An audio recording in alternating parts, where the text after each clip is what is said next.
ഇസ്ലാമിക ചരിത്ര താളുകളിൽ ബഹുമാനപ്പെട്ട ആസിയ ബീബി അറിയാത്തവരായി ആരും തന്നെ ഉണ്ടാവുകയില്ല. മൂസാ നബിയുടെ കാലത്ത് ജീവിച്ചിരുന്നിരുന്ന മൂസാ നബിയുടെ ശത്രുവായി ഫിറൗന്റെ ഭാര്യയായിരുന്നു ആസിയ ബീവി. മൂസാ നബിയുടെ വളർത്തുമ്മയും കൂടിയാണ് ആസിയ ബീവി. മൂസാ നബിക്ക് പ്രവാചകത്വം ലഭിച്ച് ദീൻ പ്രചരിപ്പിക്കുന്നതിലൂടെ ഇസ്ലാം മതം സ്വീകരിച്ച മഹദിയും കൂടിയാണ് ആസിയ ബീവി.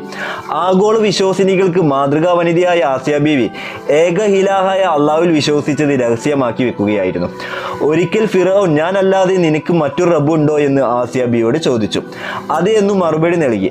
ഇതറിഞ്ഞ് ഫിറൗൻ ദേഷ്യപ്പെട്ട് ആസിയ ബീവിയെ വിവസ്ത്രയാക്കാൻ തീരുമാനിച്ചു. എന്നിട്ട് ചുട്ടുപഴുത്ത മണൽപ്പരപ്പിൽ ആസിയ ബീവിയെ കിടത്തി.